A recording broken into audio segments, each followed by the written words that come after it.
Ada banyak sekali benda-benda aneh di Mars, sendok, mie, pintu, bahkan wajah. Apakah semua itu benar-benar hanya batu? Lagi pula Mars bukan satu-satunya planet di tata surya kita yang penuh dengan benda-benda misterius. Yuk kita lihat apa aja.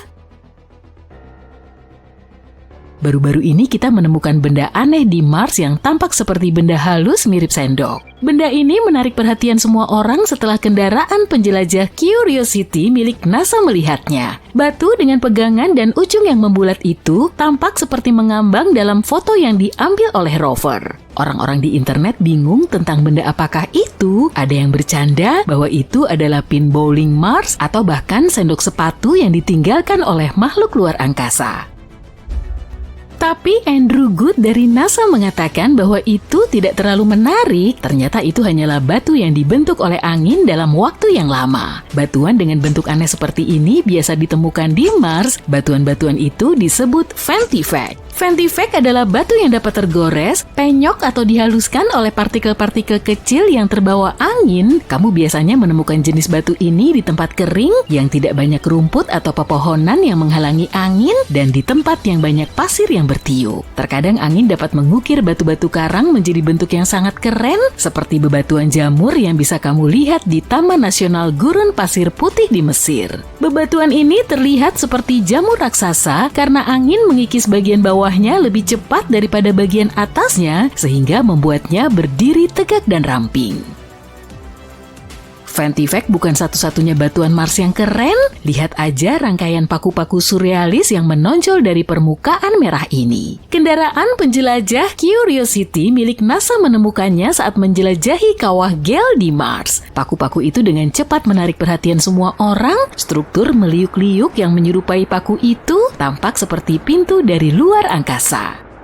Bahkan, SETI Institute, sebuah organisasi yang berfokus pada pencarian kehidupan di luar bumi, mengetweet tentang gambar tersebut dan menyebutnya sebagai batu yang keren. Tapi pada kenyataannya, ini hanyalah hoodoo. Puncak-puncak yang tinggi dan tipis ini terjadi ketika batuan keras berada di atas lapisan batuan yang lebih lunak. Paku-paku Mars kemungkinan besar merupakan tambalan semen dari retakan kuno di batuan sedimen dengan material yang lebih lunak karena terkikis dari waktu ke waktu.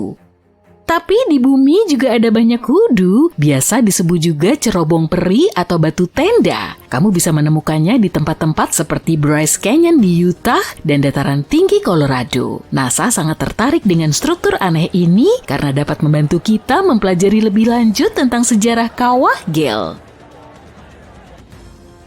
Ada juga sebuah batu yang terlihat seperti donat jelly. Batu ini disebut Pulau Pinnacle. Batu itu terlihat oleh kamera NASA, tapi hanya 4 hari sebelumnya pulau itu tidak ada. Jadi gimana dia menghilang secara ajaib ya? Dengan cara yang sangat anti klimaks, batu itu tertendang oleh salah satu roda Opportunity saat melintasi medan Mars. Tapi masih ada beberapa misteri yang menyelimuti donat jelly itu. Analisis mengungkapkan bahwa Pulau Pinnacle mengandung kadar belerang dan mangan yang sangat tinggi. Kedua hal ini larut dalam air. Dengan kata lain, mungkin ada beberapa aksi air yang menciptakan elemen-elemen ini di dalam batu. Si kecil yang satu ini tiba-tiba menyebabkan banyak drama dan sebuah gugatan terhadap NASA. Ada klaim bahwa badan antariksa ini gagal menyelidiki kemungkinan jamur yang tumbuh di Mars. Jamur donat jelly. Tapi tidak semua temuan kita alami. Penemuan membingungkan lainnya adalah benda yang ditemukan oleh rover Perseverance. Benda itu tampak seperti spaghetti atau tali yang kusut, sama seperti donat. Benda misterius ini muncul dalam gambar kamera rover dan kemudian lenyap dari tanah berpasir hanya dalam beberapa hari.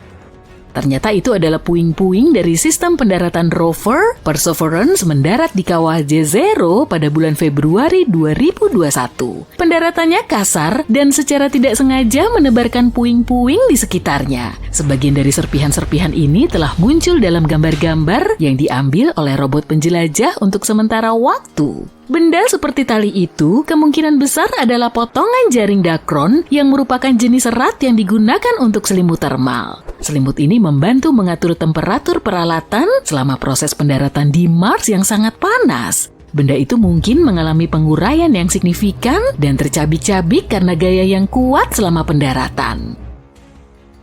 Selimut termal kehilangan banyak saat itu, misalnya potongan kertas timah mengkilap yang ditemukan pada bulan Juni, penjelajah menemukannya di atas batu. Yang luar biasa adalah seberapa jauh sebagian puing-puing itu telah berpindah. Rover mendarat sekitar 1,9 km jauhnya dari tempat yang sedang dijelajahi. Mungkin karena tabrakan itu melemparkan puing-puing ke udara dan angin Mars membawanya sejauh itu.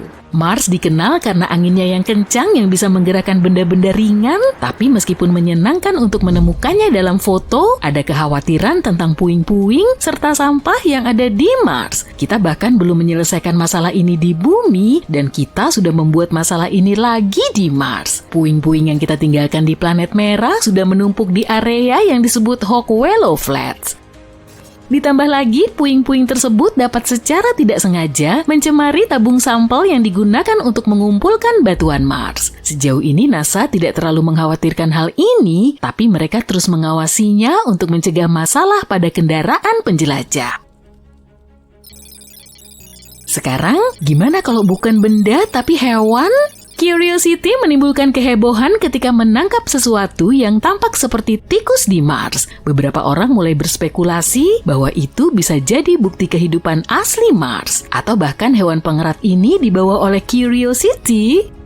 Tapi tikus Mars ini sekali lagi ternyata hanya sebuah batu yang aneh. Batuan ini terlihat menarik karena proses alami seperti erosi angin dan abrasi mekanis. Kami juga menemukan beberapa benda yang tampak seperti cacing. Curiosity memotret sebuah formasi yang tampak seperti cacing yang mengeliat di lanskap Mars. Meskipun ukurannya kecil, formasi ini menonjol dengan bentuknya yang unik dan teksturnya yang kasar. Mungkin formasi ini terbuat dari bahan yang tahan lama dan tahan terhadap erosi Mars yang keras.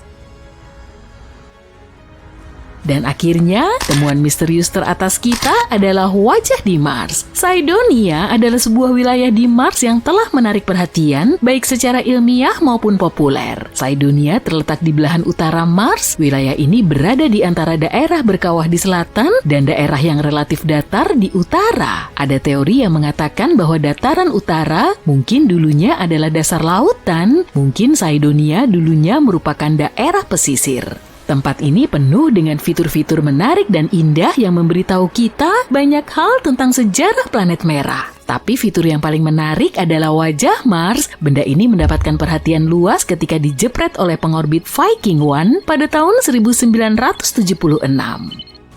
Beberapa orang percaya bahwa itu bukti peradaban Mars yang telah lama hilang. Pada awalnya, NASA menganggapnya sebagai tipuan cahaya dan bayangan. Tapi setelah beberapa analisis, ternyata itu adalah, cuma batuan.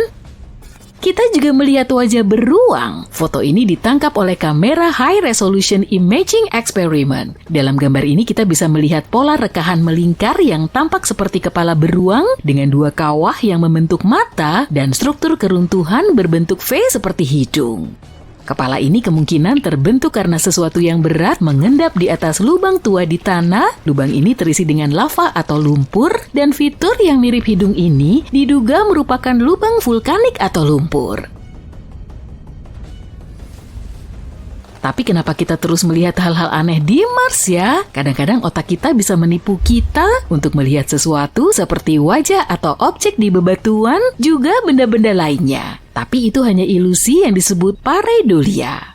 Pareidolia adalah fenomena psikologis yang membuat kita melihat pola atau bentuk yang sudah dikenal, terutama wajah, padahal sebenarnya tidak ada. Ini karena ketika otak menemukan sesuatu yang tidak dikenali atau dimengerti dengan segera, otak akan mencoba menemukan hal-hal yang paling mirip. Jadi otak melihat pola, tekstur, atau suara acak sebagai sesuatu yang bermakna dan dapat dikenali. Itu sebabnya kursi dengan pakaian di atasnya tampak seperti sosok manusia yang sangat menyeramkan di malam hari. Hal ini juga menyebabkanmu melihat wajah atau bentuk di awan, atau mendengar suara yang dapat dikenali, atau bahkan kata-kata dalam kebisingan acak. Ini adalah bukti yang menarik dari kekuatan persepsi kita, tapi kita juga harus berhati-hati dengan hal itu ya. Jangan biarkan imajinasi kita menjadi tidak terkendali. Para astronom baru saja mengumumkan kalau mereka telah menemukan tanda-tanda kehidupan di sebuah planet di luar tata surya. Planet yang jauh itu dinamai K218b dan terletak sekitar 124 tahun cahaya di rasi Leo. Jadi kehidupan apa yang kita bicarakan? Makhluk hijau kecil? Makhluk bertentakel seperti gurita? Tidak persis seperti itu. Pertama-tama, yuk kita definisikan apa itu kehidupan. Inilah yang membedakan hewan dan tumbuhan dari materi anorganik seperti kemampuan untuk tumbuh, berkembang biak, dan berubah. Nah, apa yang dibutuhkan untuk mendukung kehidupan? Jika yang terlintas di benakmu adalah air, tepat sekali. Para ilmuwan menduga K218b mungkin diselimuti lautan. Dan jika benar begitu, planet ini bisa mendukung kehidupan kecil seperti mikroba. Tim peneliti dari Inggris dan Amerika Serikat menggunakan teleskop antariksa James Webb untuk mengamati atmosfer planet ini. Mereka menemukan jejak 2 senyawa kimia yang sangat istimewa. Di bumi hanya makhluk hidup yang bisa menghasilkannya, dan makhluk hidup yang kumaksud adalah tanaman laut kecil yang disebut fitoplankton. Jadi pada dasarnya, planet ini mungkin saja rumah bagi kehidupan dalam bentuk alga. Tentu saja para ilmuwan masih membutuhkan lebih banyak bukti sebelum terlalu bersemangat. Kita harus ingat bahwa ada kemungkinan senyawa kimia itu dihasilkan oleh sesuatu yang belum kita pahami, belum tentu oleh makhluk hidup. Tapi tetap saja, K218b adalah planet yang besar, beratnya lebih dari 8 kali lipat bumi, dan ukurannya sekitar 2,5 kali lebih besar. Yang membuatnya lebih menarik lagi adalah letaknya di zona Goldilocks mengelilingi bintangnya. Artinya suhu di sana tidak terlalu panas dan tidak terlalu dingin, pas untuk keberadaan air dalam wujud cair yang sangat penting bagi kehidupan. Seperti yang kita tahu, para astronom mempelajari planet-planet jauh seperti ini dengan mengamati perubahan cahayanya ketika melintas di depan bintangnya. Ini memungkinkan kita untuk mengetahui jenis gas yang ada di atmosfer planet tersebut. Pada tahun 2023, teleskop antariksa James Webb menemukan metana dan karbon dioksida di atmosfer planet ini. Keduanya molekul berbasis karbon dan untuk pertama kalinya ditemukan di sebuah planet yang berada di zona layak huni. Para ilmuwan juga melihat sinyal lemah dari senyawa kimia yang disebut DMS yang sebagian besar dihasilkan oleh kehidupan laut kecil di bumi. Maka para peneliti mengarahkan teleskop ke planet tersebut setahun kemudian dengan menggunakan alat berbeda yang bisa menangkap lebih banyak detil cahaya. Kali ini mereka menemukan tanda-tanda DMS yang jauh lebih kuat dan beberapa senyawa kimia terkait. Masalahnya, sinyal-sinyal ini belum cukup kuat. Mereka belum mencapai apa yang disebut level 5 sigma, parameter yang digunakan ilmuwan untuk mengonfirmasi penemuan.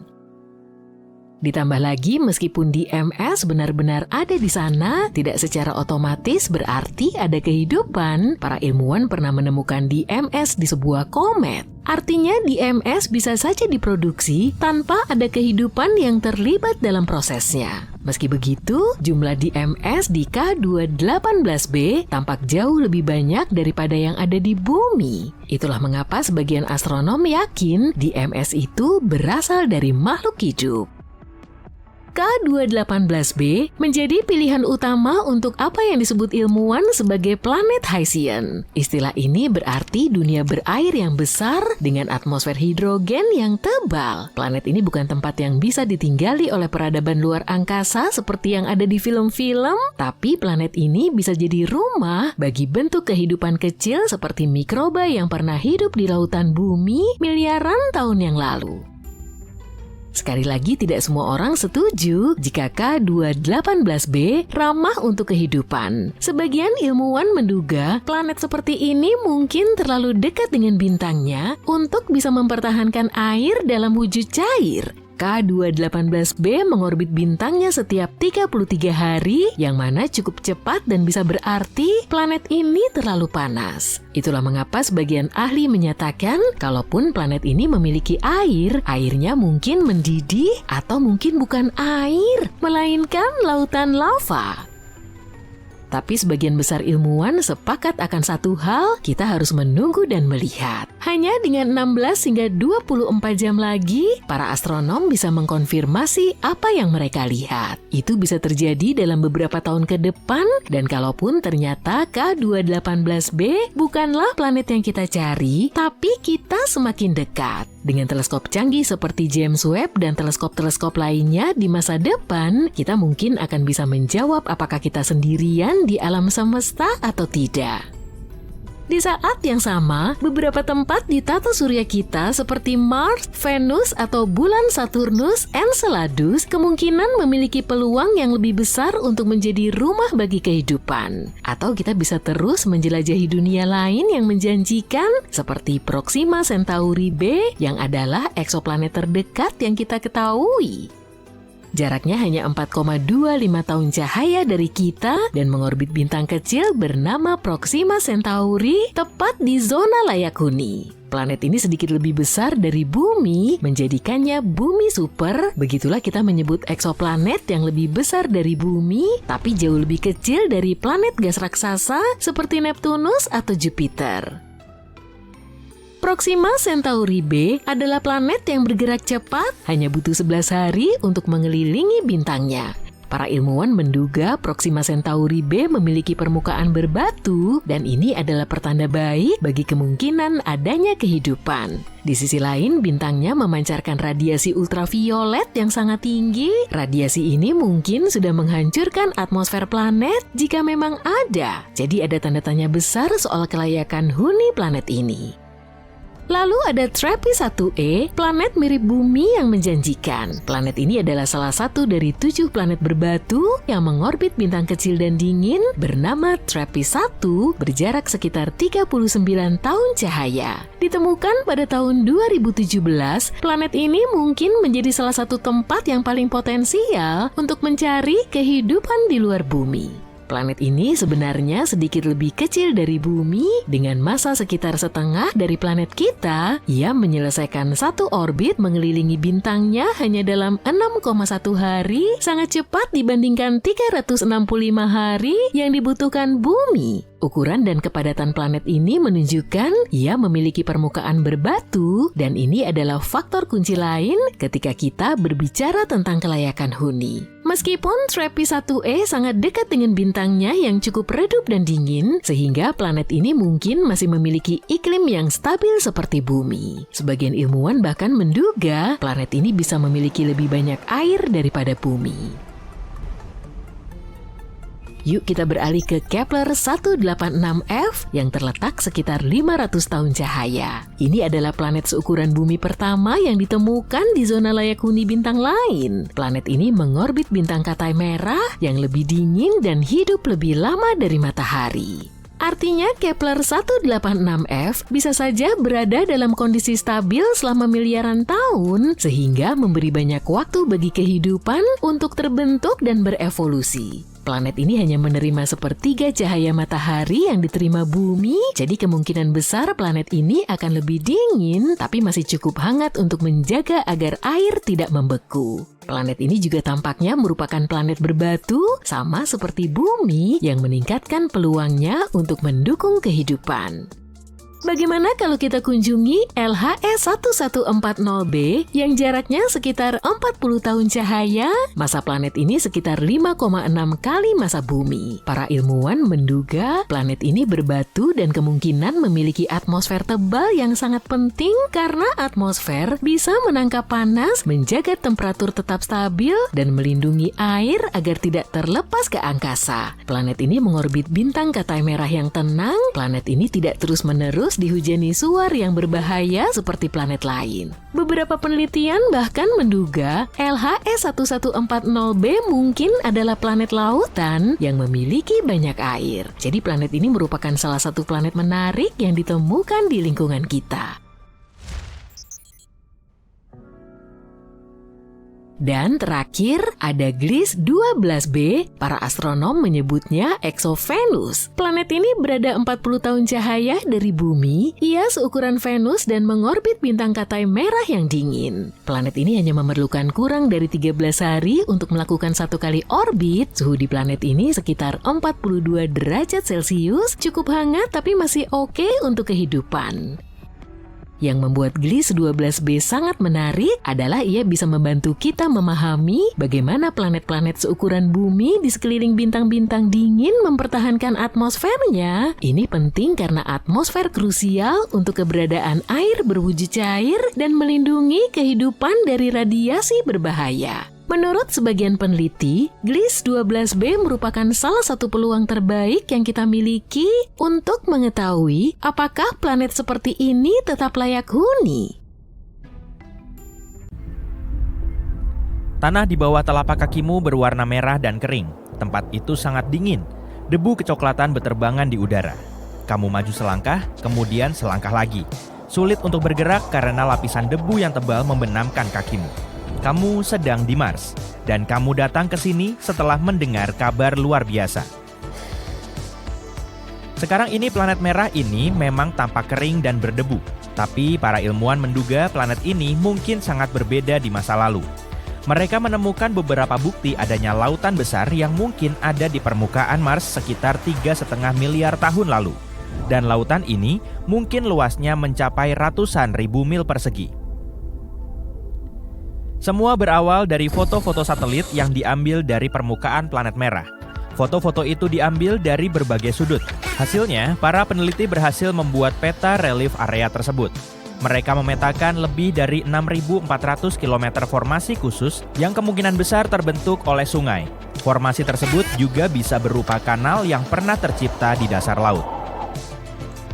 Para ilmuwan menggunakan data yang dikumpulkan oleh Mars Reconnaissance Orbiter pada tahun 2007. Mereka menganalisis ketebalan pegunungan serta sudut dan lokasinya. Tujuan utamanya adalah untuk mengeksplorasi depresi topografi yang disebut Aeolis Dorsa. Ternyata bertahun-tahun lalu, bagian planet merah ini telah mengalami serangkaian perubahan yang konstan. Hal ini bisa jadi disebabkan oleh pergerakan batuan yang cepat yang terseret oleh arus dan sungai, serta kenaikan permukaan air laut. Para peneliti juga melihat adanya batas yang cukup jelas memisahkan dataran tinggi selatan Mars yang tinggi dan berkawah-kawah dari dataran rendahnya yang landai. Batas itu tampak sangat mirip dengan garis pantai yang ditinggalkan oleh samudra yang sangat luas. Ini semua mungkin berarti bahwa pada zaman dulu memang ada lautan di permukaan Mars yang cukup luas. Lebih menariknya lagi, keberadaan samudra seperti itu bisa berarti adanya kehidupan. Penemuan ini bisa mengungkap banyak hal kepada para ilmuwan tentang iklim purba di planet merah serta evolusinya. Kita sekarang tahu bahwa pasti ada suatu masa di mana planet Mars cukup hangat dan atmosfernya cukup tebal untuk menyimpan banyak air dalam bentuk cair. Yang lebih menakjubkan lagi, iklim di belahan utara Mars 3 miliar tahun lalu bisa jadi mirip dengan iklim bumi saat ini. Lalu di manakah lautan itu sekarang? Apa yang terjadi pada lautan itu? Mungkin iklim di planet merah menjadi lebih dingin dan permukaan lautan membeku. Ada teori yang menyatakan bahwa saat ini lautan itu masih dalam keadaan beku di bawah lapisan batuan, pasir dan debu di bawah dataran utara yang disebut Vastitas Borealis. Atau air lautan itu bisa saja hilang ke atmosfer dan pada akhirnya keluar angkasa melalui proses atmospheric sputtering. Selama proses ini, atom-atom terlempar dari atmosfer setelah bertabrakan dengan partikel-partikel energi tinggi yang berasal dari matahari. Meski begitu, teori tentang lautan yang pernah menutupi sebagian besar belahan utara Mars belum bisa dipastikan kebenarannya. Para ilmuwan masih memperdebatkan keberadaannya. Adapun saat ini, Mars merupakan planet yang sangat dingin dengan suhu rata-rata minus 62 derajat Celcius. Permukaannya pun berbatu. Planet ini tertutup oleh danau kering, kawah, gunung berapi, dan ngarai. Lautan yang mungkin pernah ada di Mars bukanlah satu-satunya hal menakjubkan dari planet ini. Yuk kita bahas tentang badai pasir di planet merah. Dalam film Badai Pasir digambarkan sebagai kekuatan alam yang sangat dahsyat. menghancurkan perkemahan para astronot, dan mengoyak pesawat antariksa mereka. Tapi apakah semua itu benar? Mars memang terkenal akan badai debunya yang sangat besar dan bisa dilihat dengan teleskop di bumi. Badai debu ini terkadang menutupi area seluas benua dan bisa berlangsung selama berminggu-minggu. Tapi selain itu, ada badai yang terjadi sekali dalam 3 tahun di Mars, sekitar 5,5 tahun bumi. Badai ini lebih besar dan lebih kuat daripada badai biasa. Badai ini mengelilingi seluruh planet. Itulah sebabnya para ilmuwan menyebutnya badai debu global. Meski begitu, kecil kemungkinan badai debu global bisa menyebabkan bahaya serius bagi para astronot atau peralatan mereka. Meskipun badai Mars sangat dahsyat, kecepatan angin maksimalnya hanya mencapai 96 km per jam. Itu kurang dari setengah kecepatan angin topan di bumi. Selain itu, perbandingan kecepatan angin ini bisa menyesatkan. Kepadatan atmosfer di Mars hanya sekitar 1% dari atmosfer planet kita. Artinya, angin di sana harus berhembus jauh lebih cepat untuk menyebabkan kerusakan atau bahkan menerbangkan layang-layang. Sekarang lanjut ke fenomena menakjubkan berikutnya yang terlihat di planet merah. Saat melihatnya dari kejauhan, ia tampak seperti mata. Bahkan ada beberapa kanal berkelok-kelok yang tampak seperti urat pada bola mata itu. Namun, semakin mendekat, bentuknya semakin tidak tampak seperti mata. Ini sebenarnya adalah kawah raksasa yang berdiameter hampir 30 km. Di sekitar kawah yang terlihat seperti memiliki pupil, ada kawah lain yang bahkan lebih besar. Kawah-kawah itu kemungkinan terbentuk miliaran tahun lalu.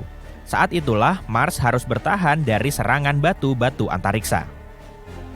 Tapi kenapa kawah mata lebih gelap daripada lanskap di sekitarnya? Para ilmuwan menduga bahwa dulu air mengisi lubang raksasa itu. Ingat kanal-kanal tadi? Sepertinya kanal-kanal itu yang membawa air tersebut. Dan karena kawah dipenuhi air, ini mencegah pengikisan beberapa zat dan mineral. Tujuan berikutnya adalah Valles Marineris. Ini adalah ngarai yang sangat besar atau lebih tepatnya sistem ngarai yang membentang di sepanjang Khatulistiwa Mars. Ngarai ini membentang lebih dari 4.200 km. Kedalamannya juga 4 kali lipat dari Grand Canyon yang terkenal di bumi. Saking besarnya, ngarai ini bisa membentang sepanjang benua Amerika Serikat dari Samudra Pasifik hingga Atlantik. Sebagian besar ilmuwan menduga Valles Marineris adalah retakan tektonik yang sangat besar di kerak planet merah. Retakan ini bisa jadi terbentuk ketika Mars mendingin di masa lalu. Pemandangan menakjubkan lainnya di Mars adalah gunung berapi perisai terbesar di seluruh tata surya, yaitu Olympus Mons. Diameternya lebih dari 600 km, yang artinya hampir sama dengan ukuran negara bagian Arizona. Tinggi gunung ini 26 km dan dikelilingi tebing-tebing sangat tinggi.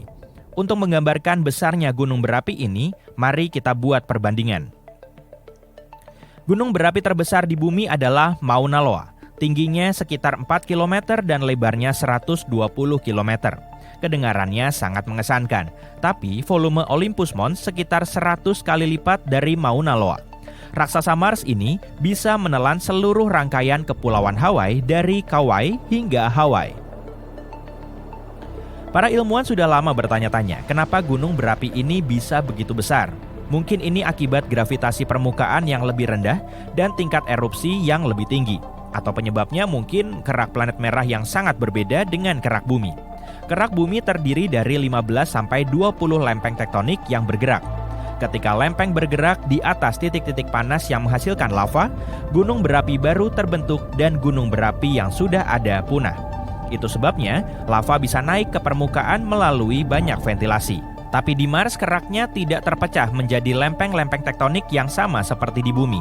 Dan lava hanya menumpuk di satu gunung berapi yang amat sangat besar. Nah, jika kamu mengunjungi Mars dan memutuskan untuk berjalan-jalan di malam hari, kamu akan menyaksikan fenomena aneh. Fenomena ini terjadi di planet merah setelah matahari terbenam ketika suhu turun di bawah minus 27 derajat Celcius. Cahaya aneh dan misterius menyebar di langit Mars. Sayangnya, tanpa peralatan khusus, kamu tidak akan bisa melihat cahaya samar ini. Hanya terlihat dalam cahaya ultraviolet. Cahaya malam ini merupakan hasil reaksi kimia yang terjadi puluhan mil di atas permukaan planet merah.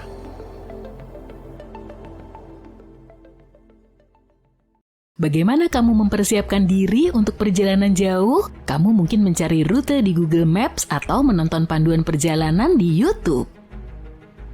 Atau mungkin kamu bertanya kepada seseorang yang pernah ke sana. Tapi bagaimana kalau kamu menuju ke tempat yang belum pernah dikunjungi manusia?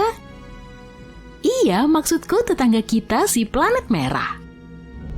NASA merencanakan misi ke Mars pada akhir tahun 2030-an atau awal tahun 2040-an. Itu masih terlalu jauh di masa depan, jadi gimana kalau kita mulai bersiap-siap sekarang? Ini tidak sejauh dari yang kamu duga. Para astronot pemula menghabiskan setidaknya 2 tahun untuk berlatih agar bisa pergi ke luar angkasa. Untuk setiap jam yang mereka habiskan di luar angkasa, mereka harus menghabiskan 10 jam di bumi. Pelatihan ini hanya berlaku untuk berjalan-jalan di luar angkasa dan stasiun luar angkasa internasional. Sejauh ini sekitar 600 orang telah pergi ke luar angkasa. Tapi manusia belum pernah menginjakan kakinya di Mars. Bepergian ke planet ini akan membutuhkan pelatihan yang berbeda. Adakah wilayah di bumi yang sangat mirip dengan Mars? Para astronot misi Apollo dilatih di Nevada. Disinilah Neil Armstrong dan rekan-rekan astronot lainnya merasakan bagaimana rasanya permukaan bulan. Tapi Mars berbeda dengan bulan. Mars memiliki gravitasi dan atmosfer. Dalam aspek ini, Mars mirip dengan planet kita, tapi hanya ada di satu negara, lebih tepatnya Islandia. NASA menggunakan pulau di ujung utara Eropa ini sebagai tempat uji coba untuk misi Mars 2020. Dan misi ini tidak melibatkan pendaratan manusia di planet merah kok, hanya sebuah robot penjelajah kecil yang mencari tanda-tanda kehidupan. Tapi robot berteknologi tinggi ini masih butuh latihan. Yuk kita lakukan sedikit uji coba sendiri, bandingkan bentang alam di Mars dan Islandia. Apakah kalian kesulitan menemukan perbedaannya? Bagus, artinya para ilmuwan telah memilih tempat latihan yang ideal untuk misi Mars mendatang. Sebuah area yang sepenuhnya tandus dan tanpa kehidupan. Begitulah menurut seorang peneliti yang terlibat dalam misi ini dalam menggambarkan Islandia. Deskripsi ini sangat cocok dengan kondisi yang akan dihadapi para astronot di Mars. Tapi apa yang istimewa dari Islandia ya? Di sana ada lembah-lembah yang terbentuk akibat letusan gunung berapi. Pulau ini juga masih muda dari segi geologi. Sederhananya, masih dalam proses pembentukan. Lava yang mengalir, air, gunung berapi, angin yang mengamuk. Islandia memiliki semuanya. Slogan negara ini adalah negara api dan es. Populasi pulau ini hanya sekitar 350.000 jiwa lebih. Sebagai perbandingan, kota Cleveland di Ohio memiliki lebih banyak penduduk daripada seluruh negara Islandia. Tapi ukuran tidak selalu berarti. Masih ingat Euro 2016 ketika Inggris kalah dari Islandia dengan skor 1-2? Para pemain mereka menjadi bintang dalam semalam, tapi penduduk Islandia lebih dekat dengan bintang-bintang daripada yang kamu duga. Negara ini memiliki badan antariksa sendiri. Iya, kamu nggak salah dengar. Badan ini sebenarnya terdiri dari 2 orang yang mencoba mempromosikan Islandia sebagai sebuah terestrial yang mirip dengan Mars. Singkatnya, ini berarti Islandia sangat mirip dengan planet merah. Duo lokal ini ingin membuat para ilmuwan luar angkasa memilih Islandia sebagai tempat pelatihan untuk astronot masa depan. Argumen terbesar mereka adalah biaya yang lebih murah. Mengirim orang dan peralatan ke luar angkasa itu mahal. Menurut Elon Musk, biaya peluncuran SpaceX sekitar $2 juta. Itu jauh lebih murah daripada peluncuran NASA pada umumnya. Sebagian besar penelitian ruang angkasa dilakukan di bumi. Antartika sangat ideal untuk mempelajari tempat-tempat yang dingin dan terpencil di luar angkasa. Hawaii sangat cocok untuk mengeksplorasi tabung lava dan komposisi bebatuan. Bayangkan saja logistik di balik pergi ke kedua wilayah ini secara bersamaan. Disinilah Islandia berperan. Islandia memiliki beragam habitat yang relatif dekat satu sama lain. Jadi, apa yang akan dilakukan para astronot yang akan pergi ke Mars di masa depan di Islandia? Untuk menjawab pertanyaan ini, kita kembali ke masa lalu. Nevada bukanlah satu-satunya tempat yang dikunjungi para astronot NASA lebih dari setengah abad yang lalu. Mereka juga mempersiapkan diri untuk berjalan di permukaan bulan di Islandia. Tujuan utama mereka untuk mengumpulkan sampel batuan. Sampel-sampel ini biasanya ditemukan di dekat gunung berapi dan lava, dan Islandia punya banyak sekali. Sekitar 60% lanskap setempat berbatu dan terjal.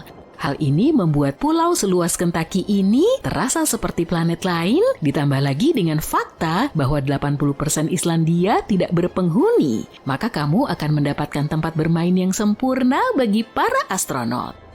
Dan ada satu lagi kemiripan dengan Mars. Di musim panas, matahari seolah-olah tidak pernah terbenam di Islandia. Penduduk setempat pergi berbelanja pada pukul 3 pagi. Pada bulan Juni misalnya, malam hanya berlangsung selama 2 jam. Seperti tujuan pesta yang sempurna ya? Nggak juga. Siapa coba yang mau berpesta di suhu beku 5 derajat Celcius? Itulah suhu udara terendah rata-rata di bulan Juni. Para astronot masa depan menghabiskan waktu berminggu-minggu di Islandia mencoba menyesuaikan diri dengan kondisi yang aneh ini. Hal ini membantu mereka mempersiapkan diri untuk menghadapi hari-hari yang panjang di Mars. Ini bukan mengada-ngada karena hari-hari di planet merah lebih panjang 40 menit daripada di bumi. Ini sih nggak lama kalau dibandingkan panjangnya hari di planet lain. Di Jupiter, satu hari berakhir hanya dalam waktu kurang dari 10 jam, sementara satu hari di Venus sama dengan 243 hari di bumi. Tapi kita mendarat dulu di Mars yuk, baru memikirkan planet lain. Sudah memikirkan perhitungannya? Kalau satu hari di Mars 40 menit lebih lama daripada di bumi, maka berapa lama 1 tahun di Mars? Aku berani bertaruh bahwa perhitunganmu nggak benar. Kamu lupa kan memperhitungkan satu hal penting? Planet ini lebih jauh dari matahari daripada bumi. Artinya 1 tahun di Mars berlangsung selama 687 hari, hampir 2 kali lebih lama dari 1 tahun di bumi. Maaf para calon astronot, kalian akan mendapatkan kue ulang tahun setiap 2 tahun sekali. Ada satu lagi hal minus dari planet merah, beneran minus. Suhu rata-rata planet ini adalah minus 60 derajat Celcius. Bikin iklim Islandia terasa seperti di daerah tropis ya. Terlepas dari kondisi cuaca yang ekstrem ini, para ilmuwan percaya bahwa air pernah mengalir di Mars. Di mana ada air, di situ ada kehidupan. Itulah sebabnya para ilmuwan NASA menurunkan rover kecil di tengah-tengah kawah yang mereka duga dulunya adalah sebuah danau. Disinilah peluang terbesar untuk menemukan bukti kehidupan. Bagaimana dengan bentuk kehidupan di Mars? Sepertinya itu bukan fiksi ilmiah. Planet ini memiliki kutub seperti bumi, dan bukan hanya itu, para ilmuwan percaya bahwa mereka bahkan telah mendeteksi adanya salju di Mars. Atmosfernya 100 kali lebih tipis daripada atmosfer bumi, tidak ada udara segar, tapi tidak terlalu keras seperti planet lain. Di Venus ada hujan asam dan suhunya cukup tinggi untuk melelehkan timah, dan di Jupiter ada badai raksasa yang mengamuk selama berabad-abad, bikin kita jatuh cinta lagi pada planet biru ini. Bahkan Islandia terdengar menyenangkan sekarang. Kamu mungkin jadi ingin belajar bahasa Islandia. Kalau berhasil, maka kamu bahkan bisa membaca Norse kuno, bahasanya orang-orang Viking. Kamu akan tahu 100 kata untuk kata angin saja. Ini akan sangat berguna karena kecepatan angin di pulau ini bisa mencapai 64 km per jam. Di tempat terbuka, kamu harus berpegangan pada pagar atau rambu-rambu untuk bisa tetap berdiri. Iklim Islandia akan membuatmu berpikir 2 kali sebelum pindah ke sana, tapi bagi para astronot, utamanya yang sedang mempersiapkan diri menuju dunia lain, tempat ini sangat cocok. Islandia juga sama mengesankannya di bawah tanah, bahkan pulau ini mungkin memegang kunci untuk mempertahankan kehidupan manusia di Mars. Permukaan planet ini sangat tidak ramah, tanahnya beracun dan kasar, tanah ini bisa dengan mudah mengoyak pakaian astronot. Tapi di bawah tanah, kondisi kehidupan di sana lebih bisa ditoleransi, dan Islandia memiliki model kehidupan nyata dari hunian bawah tanah yang potensial ini. Tabung lava. Terowongan panjang yang diciptakan oleh lava yang naik ke permukaan, koridor yang mirip labirin ini adalah habitat manusia yang sempurna dan hemat biaya. Alam telah membangunnya untuk kita, para astronot masa depan bisa berjalan melalui lorong lava serupa di Islandia. Siapa tahu suatu hari nanti, langkah hati-hati mereka bisa menjadi lompatan besar bagi umat manusia. Bayangkan sebuah dunia di mana lanskap Mars yang merah dan tandus diubah menjadi taman yang rimbun dan hijau. Dunia di mana air mengalir dengan bebas, mengukir ngarai dan menciptakan danau dan lautan. Bisakah kita mencapai dunia seperti itu dengan menuangkan air bumi ke permukaan Mars? Jangan buru-buru mengatakan tidak. Mari kita jelajahi kemungkinan ini. Baiklah, katakanlah kita bisa secara ajaib mengangkut semua air di bumi ke Mars. Permainan pong air berukuran super besar ini akan menjadi hal yang gila, baik dari segi teknik maupun logistik. Jadi, bagaimana kita bisa melakukannya? Pertama-tama, kita berbicara tentang jutaan dan jutaan galon air yang bukanlah hal yang kecil. Kita akan membutuhkan tangki yang sangat besar untuk memindahkan semua air ini dari bumi. Kita juga harus memikirkan bagaimana cara meluncurkannya keluar angkasa. Ini akan membutuhkan teknologi roket yang canggih dan juga bahan bakar yang banyak. Kita mungkin bisa membuat seluruh armada pesawat ruang angkasa yang dirancang khusus untuk tugas ini. Bayangkan saja, armada tanker air raksasa penuh dengan bertonton air yang dipanen dengan hati-hati, melesat dari permukaan bumi dan melintasi ruang angkasa dengan kecepatan yang tak terbayangkan. Bukankah itu pemandangan yang keren? Sekarang cara lain, mungkin cara yang lebih baik adalah dengan meluncurkan sejumlah besar misi yang lebih kecil dari waktu ke waktu, masing-masing membawa jumlah air yang lebih kecil, sampai cukup banyak air yang diangkut ke Mars. Jadi katakanlah kita berhasil melakukan semua itu. Apa yang terjadi selanjutnya? Setelah sampai di Mars, kita harus mendistribusikan air ini ke seluruh penjuru planet. Kita bisa menggunakan jaring pipa bawah tanah atau drone khusus untuk mengangkut air ke berbagai lokasi. Ini hanyalah beberapa hal dasar, dan seperti yang kamu lihat, kita sudah membutuhkan banyak perencanaan dan sumber daya. Selain itu, operasi gila seperti ini akan membutuhkan upaya besar yang terkoordinasi dari para ilmuwan, insinyur, dan badan antariksa di seluruh dunia. Dan jangan lupakan biayanya. Tak heran jika para ilmuwan tidak menganggapnya sebagai rencana yang layak. Namun, skala operasi ini bukan satu-satunya masalah. Secara hipotetis, katakanlah kita sudah mengetahui semua itu dan menuangkan air bumi ke Mars. Sekarang apa? Percaya atau tidak, hal itu hampir tidak ada gunanya sama sekali. Tantangan utama kita adalah atmosfer dan iklim Mars saat ini. Mars adalah gurun yang kering dengan atmosfer yang tebalnya hanya sekitar 1% dari atmosfer bumi. Artinya, air yang diseramkan ke permukaan akan menguap dengan cepat. Akan sangat sulit untuk menciptakan lingkungan yang stabil ketika seluruh danau bisa menghilang dalam hitungan detik. Dan jika air tidak menguap, maka sebaliknya air akan berubah menjadi es. Suhu permukaan Mars jauh di bawah titik beku. Atmosfer yang tipis hanya memperburuk keadaan. Tantangan lainnya adalah Mars memiliki medan magnet yang sangat lemah, yang berarti Mars hanya memiliki sedikit perlindungan dari angin matahari. Angin matahari adalah aliran partikel bermuatan yang terus mengalir dari matahari.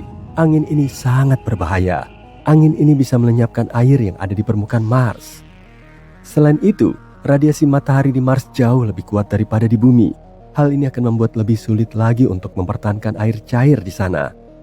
Dan terakhir, jangan lupa bahwa kita juga perlu memurnikan air ini untuk menghilangkan semua bakteri sebelum meminumnya.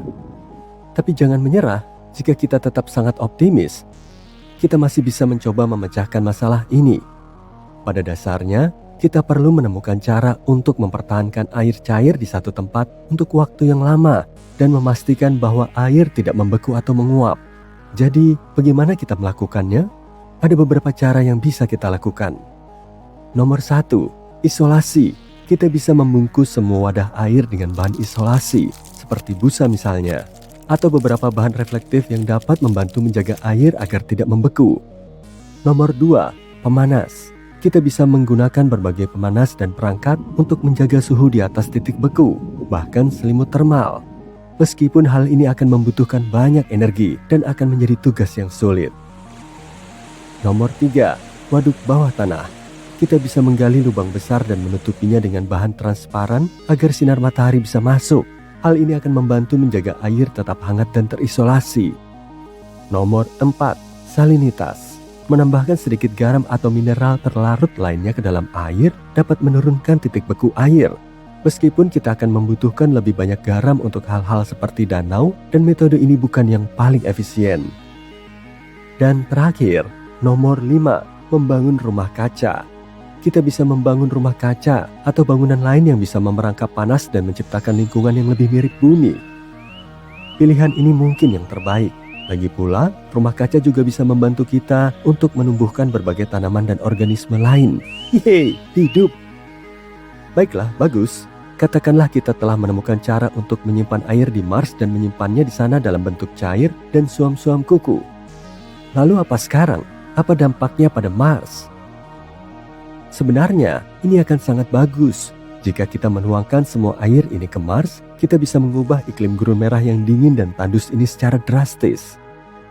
Pertama-tama, kita dapat menciptakan apa yang disebut efek rumah kaca. Efek rumah kaca terjadi ketika gas-gas di atmosfer planet memerangkap panas, sehingga suhu planet meningkat. Dan ya, ini sangat buruk bagi bumi, tapi bagi Mars yang suhunya melonjak antara 21 derajat dan minus 129 derajat, hal ini akan sangat mengagumkan. Hal ini dapat menyebabkan atmosfer menebal dan menyebabkan mencairnya lapisan es di kutub.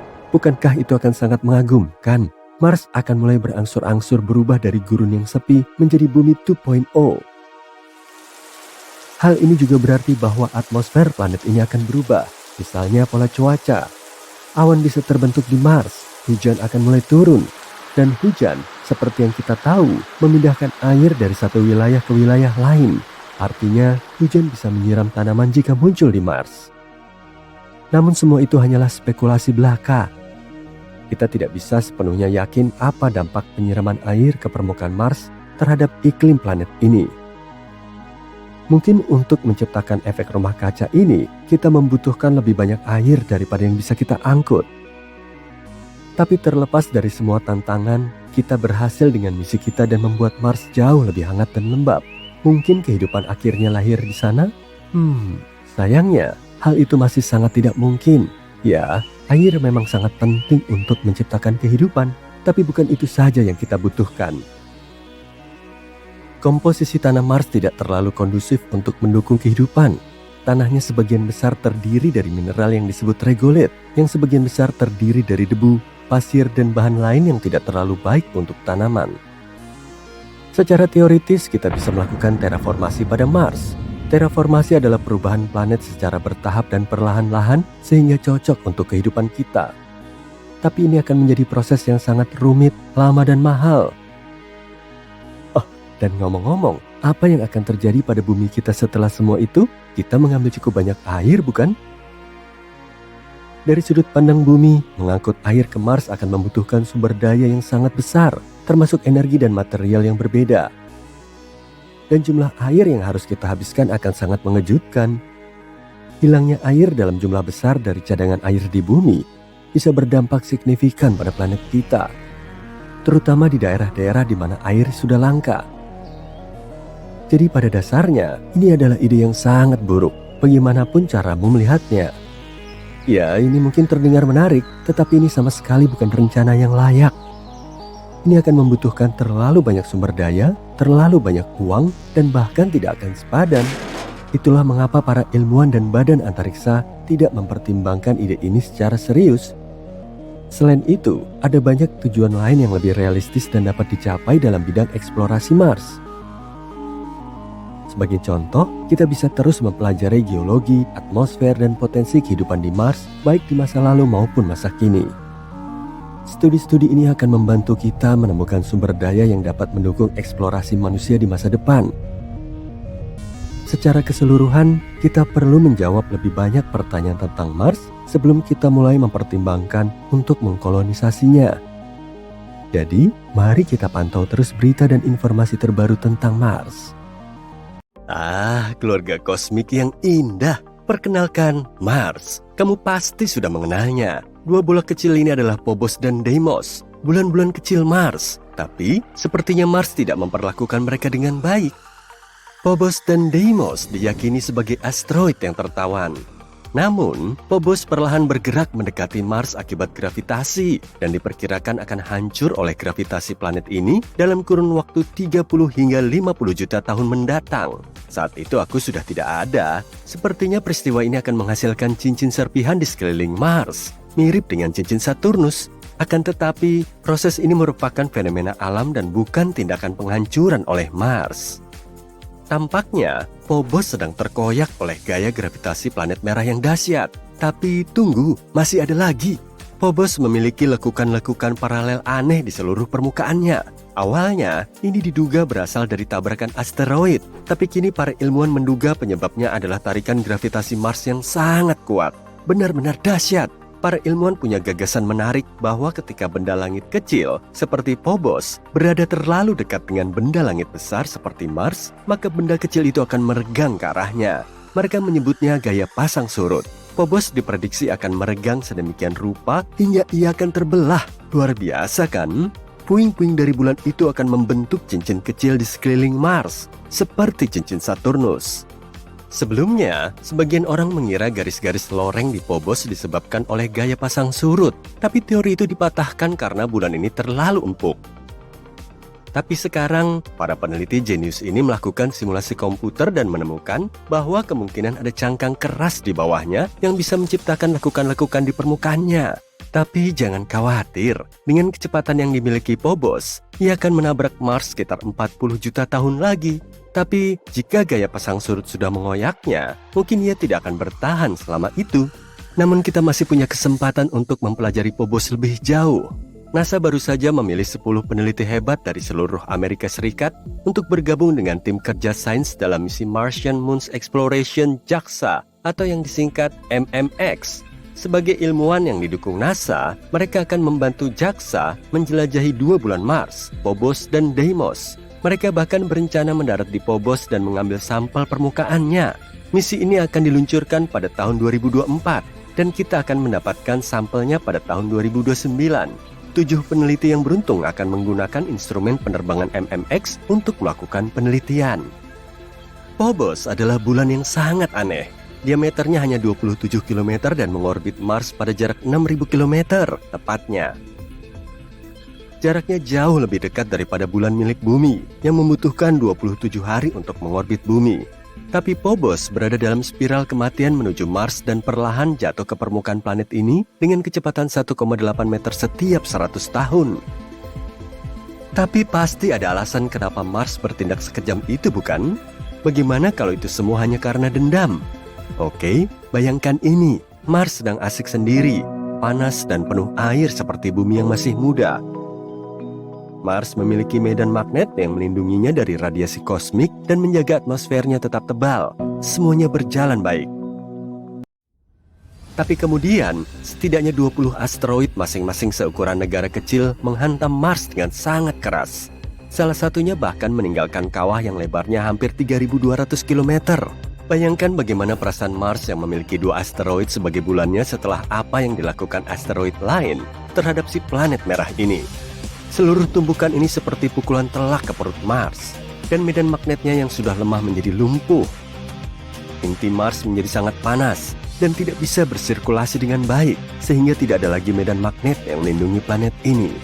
Ini seperti kita tidak mengenakan apa-apa di kedalaman Palung Mariana. Kalaupun bisa, kamu tidak akan berdaya, dan kedinginan itulah yang terjadi pada Mars. Jadi, Mars yang malang itu kini kedinginan, tidak terlindung dari sinar-sinar kosmik yang berbahaya.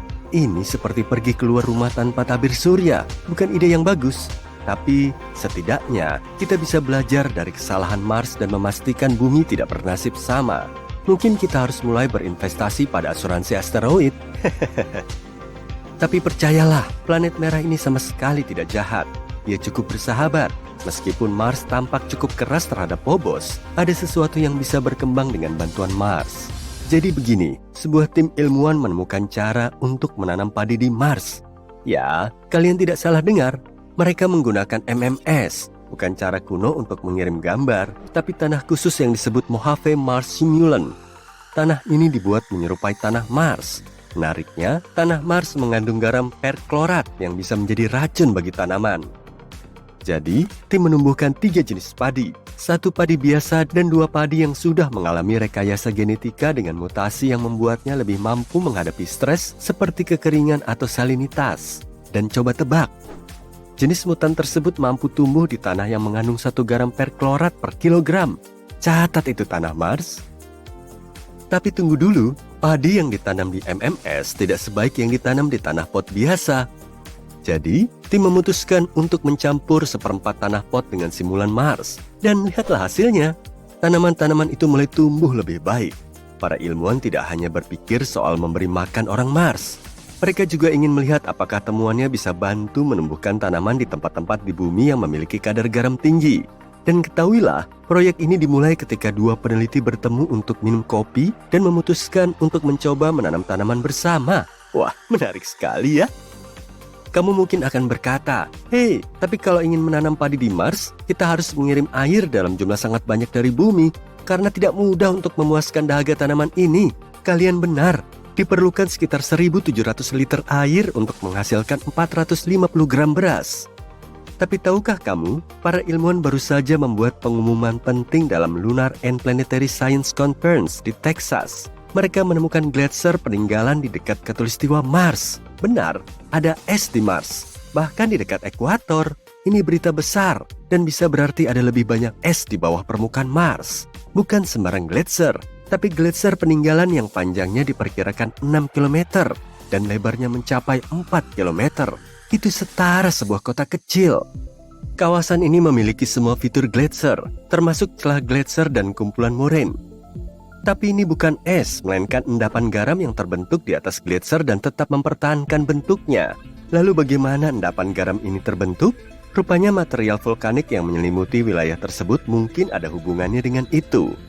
Ketika unsur-unsur ini bersentuhan dengan es cair, garam sulfat bisa terbentuk dan terakumulasi menjadi lapisan kerak yang keras. Seiring waktu, erosi menghilangkan material vulkanik, mengekspos sulfat, dan menampakkan fitur unik gletser. Gletser ini masih muda, kemungkinan berasal dari periode geologi Amazon. Artinya, Mars pernah memiliki es di permukaannya belum lama ini. Entah rahasia es apa lagi yang disembunyikan Mars. Tapi tunggu dulu, masih banyak penelitian yang harus dilakukan. Para ilmuwan perlu mencari tahu apakah masih ada es cair yang tersimpan di bawah endapan garam atau sudah lenyap seluruhnya. Dan jika masih ada es cair di titik-titik dangkal di dekat ekuator, itu bisa berdampak besar bagi penjelajahan manusia. Bayangkan jika kita bisa mengekstrak air dari dalam tanah di lokasi yang lebih hangat. Itu akan memberi perubahan besar. Jadi, mari kita lihat apa lagi yang ditemukan para ilmuwan ini terkait si tetangga merah kesayangan kita. Mungkin suatu hari nanti kita akan bisa mengunjungi gletser garam itu secara langsung. Sampai jumpa lagi. Bayangkan kamu menjadi salah satu orang pertama yang dikirim untuk menjelajahi Mars. Saat kamu mendekati planet merah, sesuatu yang aneh dan menyeramkan menarik perhatianmu. Di sana, ya, di sana. Bukankah itu terlihat seperti kepala beruang mamut? Apa? Atau siapa yang bisa membuat moncong beruang di tengah-tengah kawah? Sayangnya, atau haruskah kukatakan untungnya, gak ada yang misterius dari kepala beruang ini. Itu hanya pareidolia wajah. Itu adalah kecenderungan untuk melihat struktur wajah dalam hal-hal sehari-hari.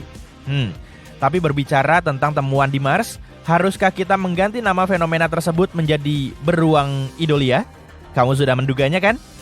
Baiklah, coba lihat. Kamu akan melihat bukit berbentuk V yang terlihat seperti hidung.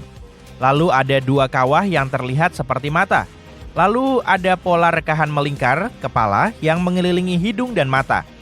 Para ahli menduga bahwa wajah tersebut bisa tercipta ketika endapan mengendap di atas kawah tumbukan yang terkubur. Dan hidungnya mungkin berupa lumpur atau lubang vulkanik dengan lava yang mengeras atau aliran lumpur di sekelilingnya. Bagaimanapun, kawahnya memang terlihat seperti wajah beruang, aku akui itu. Namun berkat HiRISE, kamera Mars Reconnaissance Orbiter's High Resolution Imaging Science Experiment, salah satu akronim NASA yang mengagumkan, kita bisa melihat kawah-kawah aneh lainnya di planet merah, seperti wajah tersenyum, burung, atau gajah. Pertama, mari kita lihat wajah Mars yang terkenal itu. Gambar ini pertama kali diambil oleh pengorbit Viking pada tahun 1976. Pada waktu itu resolusinya jelas sangat buruk, ditambah lagi pencahayaannya miring. Hasilnya adalah foto yang mengejutkan orang-orang di tahun 1970-an. Wajah yang diukir dari batu menatap ke arah bumi. Apakah itu berarti ada peradaban lain di Mars yang membuat monumen ini? Tidak. Lihatlah foto tempat yang sama yang diambil oleh Mars Reconnaissance Orbiter saat ini. Resolusinya jauh-jauh lebih baik dan wajahnya secara ajaib berubah menjadi bukit biasa atau Lihatlah Bigfoot mungil ini yang gambarnya diambil pada tahun 2008. Aku bilang mungil karena makhluk ini hanya setinggi beberapa inci saja. Dan ketika foto itu diambil, Bigfoot hanya berjarak beberapa meter dari kamera. Dan di sini seseorang yang penasaran memperbesar gambar di atas batu kecil dan melihat sesuatu yang menyerupai gorila. Begitulah awal mula beberapa orang mulai percaya bahwa ada kera di Mars. Ya, benar. Mari kutunjukkan beberapa contoh makhluk dan wajah imajiner di planet merah. Sebagian besar berasal dari serangkaian gambar yang diambil oleh kamera Themis. Saat ini, kamera ini berada di dalam wahana Mars Odyssey yang hanya membutuhkan waktu 2 jam untuk mengorbit planet merah dan membawa sejumlah instrumen ilmiah penting. Izinkan aku memperkenalkan My Happy Martian kepadamu. Kawah selebar 3 km ini difoto pada tahun 2008. Rantai kawah berikutnya tampak seperti tawon dengan sayap puing-puing tumbukan yang halus. Seluruh fitur ini mungkin diciptakan oleh meteorit yang jatuh pada sudut yang sangat rendah dan pecah berkeping-keping tepat sebelum tumbukan. Apakah kamu melihat mammoth berbulu atau gajah di sini? Aliran lava di salah satu wilayah di Mars meninggalkan gambar ini di tanahnya yang berwarna kemerahan. Daerah itu sendiri yang disebut Elysium Planitia, terkenal dengan aliran lava termuda di planet ini. Misalnya, yang tampak seperti mammoth kemungkinan besar terbentuk dalam 100 juta tahun terakhir. Baru kemarin. Mari kita bicara tentang cinta, atau lebih tepatnya simbolnya hati. Apakah kamu menyukai 2 hati di permukaan planet merah ini? Yang satu ini sebenarnya adalah puncak mesa yang dibatasi oleh embun beku. Dan bentuk hati ini adalah kawah tumbukan. Tumbukan itu mengoyak material permukaan yang gelap dan menyingkap tanah yang lebih terang di bawahnya. Kemudian, sebagian materi itu mungkin terbang ke bawah dan membentuk hati. Dan ini adalah burung kolibri yang tertutup debu. Dapatkah kamu melihat paruh dan kepalanya yang panjang? Para ilmuwan gak yakin bagaimana bentuk ini terbentuk, tapi mereka menduga erosi dan angin berperan dalam pembentukannya. Endapan bukit pasir yang gelap ini terlihat seperti serigala yang melolong. Dan di sini, dapatkah kamu melihat serangkaian roda gigi yang saling bertautan? Gambar ini terlihat seperti huruf T, kan? Patahan sudut kanan tercipta akibat peregangan tektonik kerak Mars. Menurutmu, apakah kita bisa menemukan huruf-huruf alfabet lainnya di Mars? Kenapa enggak? Lalu bagaimana dengan benda aneh lainnya yang ditemukan astronom di permukaan Mars? Apakah itu pintu ke rumah seseorang? Kendaraan penjelajah Curiosity milik NASA yang mengirimkan foto ini ke bumi. Foto ini menjadi viral karena formasi di sini, terlihat seperti pintu. Sayangnya, para ilmuwan yang berpikiran rasional dengan cepat mengecewakan kita. Mereka menyatakan bahwa itu hanyalah bagian alami dari bentang alam Mars. Ada beberapa petunjuk yang membuat mereka berpikir bahwa itu bukan pintu yang sebenarnya. Misalnya, bukaannya sangat kecil, hanya setinggi 1 meter. Mereka yakin bahwa apa yang terlihat seperti pintu sebenarnya adalah sebuah lubang di batu yang dibuat oleh kekuatan alam, seperti angin dan erosi. Kalau kamu melihat batuan lebih dekat, kamu mungkin akan melihat strata, yaitu lapisan lumpur yang menonjol karena lebih keras daripada material di sekitarnya. Lapisan-lapisan ini menukik di sini, di sebelah kiri, dan sedikit lebih tinggi di sebelah kanan. Lapisan-lapisan ini kemungkinan muncul sekitar 4 miliar tahun yang lalu di sungai atau bukit pasir yang tertiup angin. Sejak lapisan-lapisan itu mulai terlihat, angin Mars yang sangat kuat mengikis lapisan-lapisan tersebut. Dan lihat ini, lihat retakan-retakan itu. Begitulah cuaca batuan di planet merah. Gua kecil ini mungkin terbentuk ketika beberapa retakan melintasi lapisan batuan. Sebuah batu besar yang cukup besar mungkin jatuh karena beratnya sendiri, dan inilah yang menyebabkan terbentuknya lubang berbentuk pintu. Teori ini cukup masuk akal, karena meskipun gravitasi di Mars nggak sekuat di bumi, tapi masih cukup kuat untuk melakukannya. Selain itu, lihat batu di sebelah kanan bukaan itu. Itu memiliki tepi vertikal yang sangat halus. Pasti itu pelakunya. Mungkin batu itu jatuh belum lama ini. Tapi bukan hanya planet merah yang bisa membanggakan diri karena memiliki formasi yang gak biasa. Mari kita lihat komet ini sebagai contoh. Foto ini diambil oleh wahana antariksa Eropa Rosetta pada tahun 2014. Bisakah kamu melihat wajah di sisi kanannya? Atau bulan? Inilah kelinci yang terkenal. Kelinci ini duduk terbalik dengan telinga mengarah ke bawah. Beberapa orang melihat manusia di bulan. Bisa jadi wajahnya atau seluruh tubuhnya. Kalau seseorang melihat sosok manusia utuh, biasanya terlihat seperti membawa tongkat. Kadang-kadang itu adalah katak. Untuk menemukannya, lihatlah sisi kiri atas satelit kita. Katak itu menghadap ke atas. Lihat. Sekarang perhatikan bintang neutron yang sedang berputar. Bintang seperti ini merupakan inti bintang raksasa super yang runtuh dan memiliki massa total 10 hingga 25 massa matahari. Kecuali lubang hitam dan beberapa objek hipotetis, seperti bintang quark atau lubang putih. Bintang neutron merupakan objek bintang yang paling rapat dan paling kecil. Nah, kembali ke bintang yang satu ini. Seperti yang kalian lihat, objek ruang angkasa yang berada 17.000 tahun cahaya dari bumi ini dikelilingi oleh awan partikel-partikel yang sangat energetik. Dan gambar ini yang diambil oleh Chandra X-ray Observatory milik NASA, muncul pada tahun 2009 dan menjadi viral dalam waktu singkat.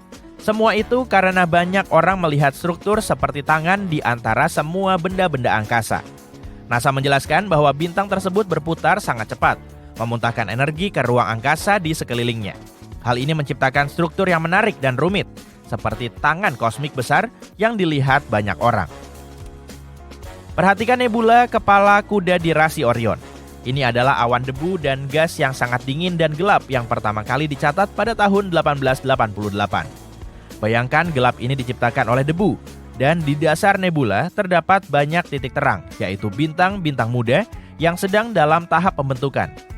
Perhatikan bintang yang sangat terang di sisi kiri atas kepala kuda. Radiasinya sangat kuat sehingga bintang ini mulai mengikis awan di sekelilingnya.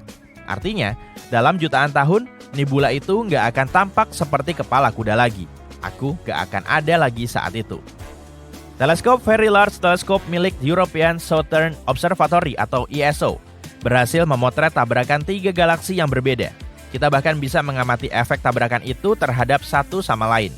Yang paling keren, saat bertabrakan, ketiga galaksi itu menciptakan bentuk yang bisa dikenali. Karena bukankah bentuknya seperti burung kolibri raksasa?